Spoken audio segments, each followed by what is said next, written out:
Okay, well, Victoria, again, I'm John Paris. I'll introduce myself on camera, I guess.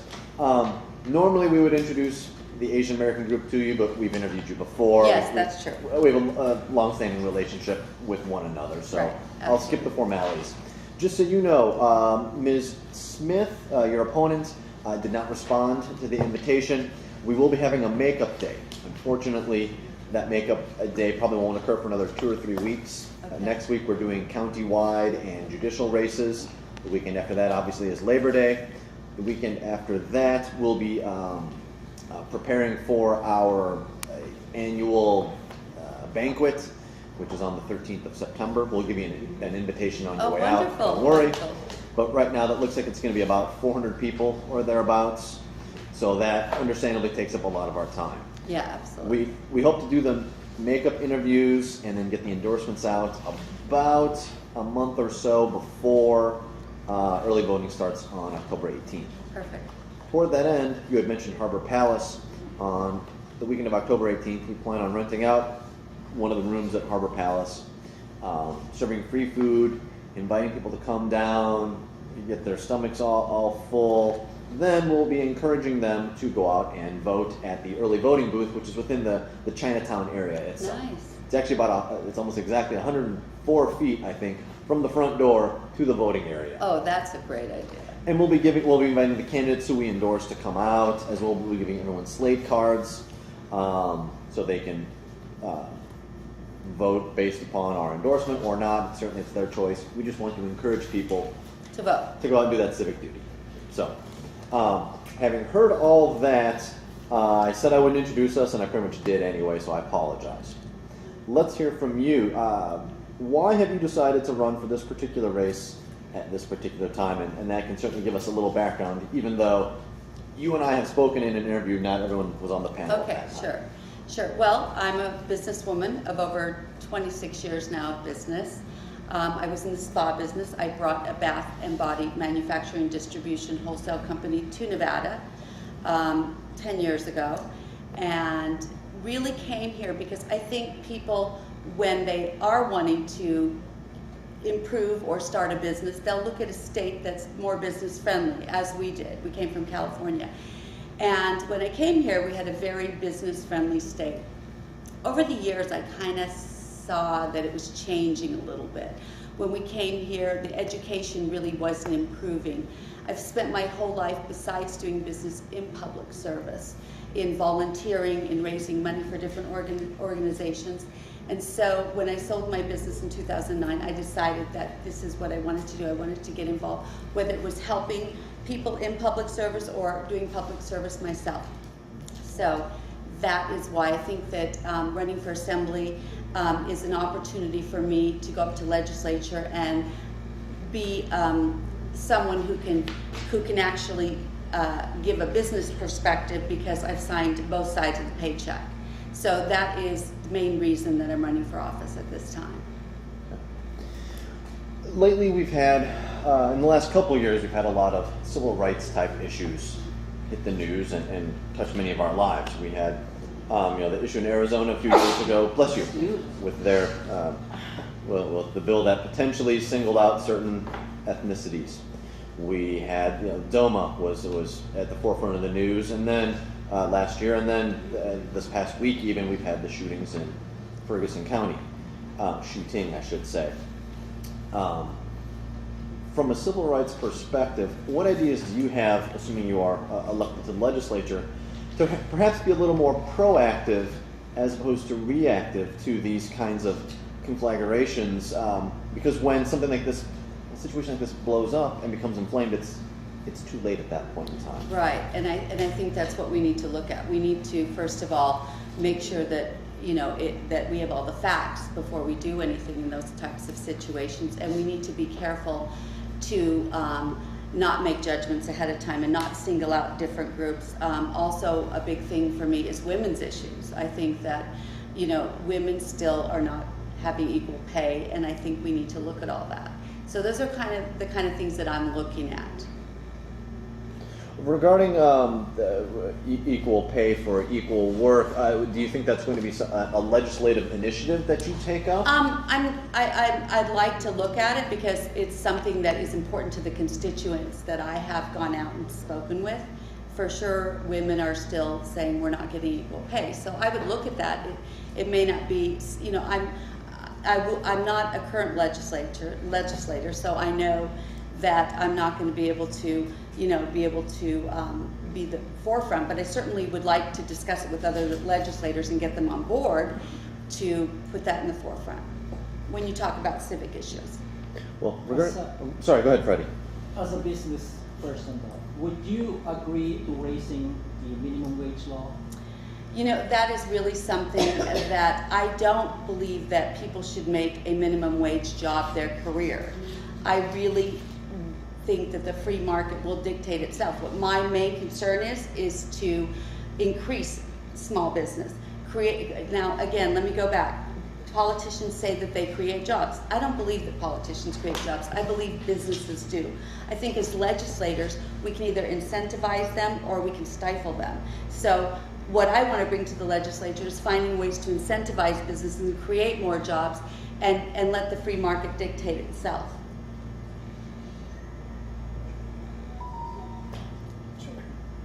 Sorry. You had mentioned earlier that obviously when you've been going door to door, people have mentioned to you the equal pay for equal work. Sure. Regarding all the doors that you've knocked on, I'm sure there have been thousands in the past several months. Certainly.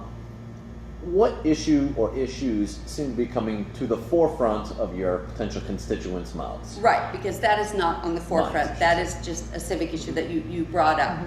But the real issues for people in my district are still, number one, jobs, number two, underwater housing, and number three is education. Those are still the number three issues of people of District 34. What ideas do you have, short term at least, to stimulate the job market? Well, as I said before, you know, I know that legislators, they can either stifle or incentivize businesses. So I think as legislators, we need to look at that and we need to make it easier for small businesses to do business in this state, because that is what's going to bring people to this state, and that is what's going to bring more money to the state, is just incentivizing people to come here. And that's what leads to education. So we have to improve our education in order to bring people here. Yes, it's absolutely right. It's like casinos. Mm-hmm. One stop, you go to anyone, you can stay there for a week. Everything's stopped. But in order to get licensed, we need to go federal. We gotta go to Carson City. We gotta do it here. We gotta go wait all day, etc., etc. It's much more difficult to bring business here, Yeah. to open up a shop, what have you. Besides what you have to do. So yeah, absolutely.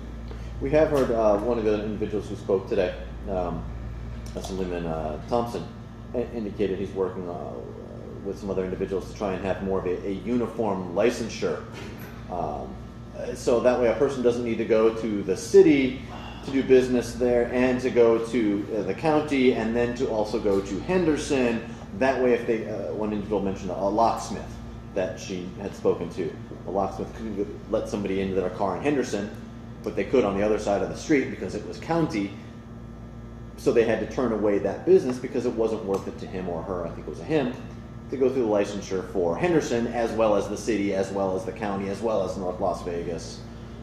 So, Right. Would that be something is that the kind of plan you would support? That's something that I would definitely want to look at, because that's a problem.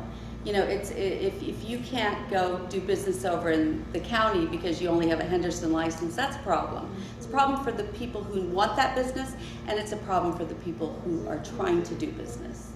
Makes it very complicated.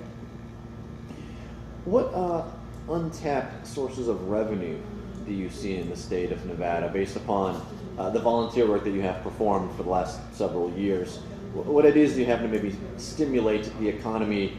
What ideas do you have regarding untapped sources of revenue? I'll leave it at that. A little more open. Well, again, I think that we would have more revenue if we brought more business here, or we would make it easier for people who have an idea to do a small business.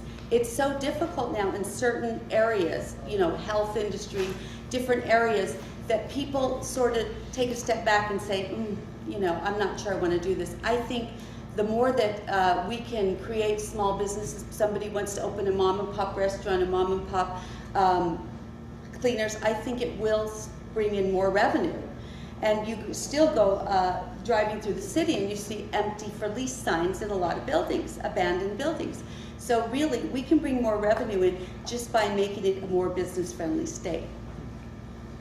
Do you see any untapped, or do you think that there are any industries out there that might need to perhaps pay their more fair of a share? I don't believe in specific industry, you know, looking at specific industry taxes to get more revenue. I think, again, if we can be more business friendly and get people to come out, I'm not a big specific industry. I think when you start, like you're probably talking about the mining industry, and you know, It may have come up at some point in time this week. yeah, they have come up, but you know, when we start taxing more over there, and you know, we can end up, Clark County can end up picking up some of the taxes for their schools and stuff if we start, you know, they start losing jobs over in there. So I think first, before we do anything else, we should, you know, have a plan for bringing more business here and incentivizing small businesses before we look at specific industry taxes. And I have been monopolizing things, as I often do. Does anyone else want to jump in, Kate or No. Joe? Education. Margins tax. Let's go margin. We've already talked about education. Let's go margins next. Go ahead, Joe. I just did it. Okay. What is that? Margins Can we go tax. into I education? think question.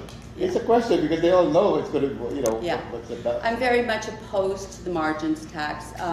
I think it was intended as a bill that might have been better in the beginning, but it was changed so much, and it really will kill a lot of jobs. The studies they've done on it, it's 2% off the gross. I'm sure you're all familiar with it. And as much studies as have been done, as much as I've gone around to different restaurants and small businesses, it is obvious that it could take some small businesses right out of business. So I've been very vociferous about it when I'm out in the community and people ask me how I feel about it. I tell them I think it was a badly written bill, and there isn't. Leaders on both sides of the parties are really against it at this point after they've done some really in-depth studies on it. It shows that it will kill a lot of jobs. We do need to improve education, but I don't think that particular bill is going to do anything but kill small businesses, and we will have more unemployment. You wanted to ask a question on education, Kevin, so we're giving you this opportunity. Okay. The area that you're in, Seaman, good area. Now, what do you think what we should improve for our education system as a whole, as in part? Say from Well, actually, the area that District 34 is a very diverse area. It's got a small piece of northern Summerlin, but it's very diverse. It goes all the way to east to Torrey Pines, between Alta and Lake Mead. And so I really believe that we should look at vouchers. I strongly think that it would benefit the children in the not so affluent areas a lot, and I think that's what we need. I think we should look at school vouchers. We also, I think, need to really look at the school district. I think it's huge. Not a lot of people will say this out loud, but I think we need to look at giving control to the local areas, and we would see a lot of improvement in our child's education. I also think that we need to look at some of the teacher tenure. We deserve to have the best teachers teaching our children.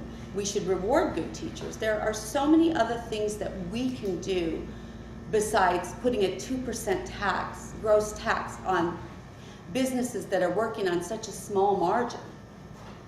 So that's some of the ideas. And I know that, you know, these ideas have been around. It's just really working across parties and finding some real solutions. Okay, we have private school, Yes. we have public school. Yeah. What's wrong with the picture that nowadays we have charter schools that's taking resources away from our public school? I'm all for private school. I will not allow my son to go private school. Why? Because I gotta pay. And it is, you know, that's personal choices. You want to go private school? That's your choice.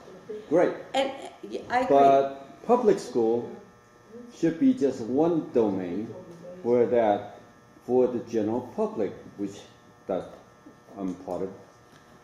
And if and all in fairness that because your kid want to go to charter school and you're taking the dollars away from this school, well, what happened is it got smaller and smaller. It's just like you're taking menu items away from a restaurant. Before any restaurant that collapses, you'll see their menu start crossing out, or lack of this item, or lack of that ingredient. I've seen that throughout the years, and that's what's happening. That I've been hearing about vouchers and what have you. That take extra resources, extra manpower to do that, and it just separates it out. And that we don't have enough funding. So I want to hear your take on Well, it because again, that's why my kids is in school right now. So Oh, and my child went through Yeah. the school system too, and that's why I'm a big proponent of parents having school choice. Because you made a great example. You can send your kid to the best private school for about $9,000 a year. it's all good. But we are spending through the state $9,000 per child, and then with federal funding, it could go. It's about as high, and don't quote me on the exact amount, but about $13,000 a year. What's wrong with that picture? I mean, Wasteful. I think all children, all parents should have a choice about what school they would like their child to go to. Not just because you can afford to send your kid to a private school and I can't. That's why I'm a big proponent of really working again across party lines to look at school choice. That we have to do something about the education. We can't keep throwing more money at it because we've seen that it's not working. So let's try something else. And I think that there are a lot of people in legislature that would like to see school choice on both party lines because this is something, what's the most important thing is our future generations. So maybe we should try something new. They've implemented this in other states, and some of the states that they've implemented in, they've had some very good results. I grew up in California. We used to have all kind of PE activity and what have you. Nowadays, all of our kids don't have it anymore. That's right. Hardly. But if it's on a good day, on a good economic run days, everybody make money. You take your choice. Go to private school. You're average Joe. You go public school. But with what's happening now is that a system that's broken, we're kind of leaving it behind.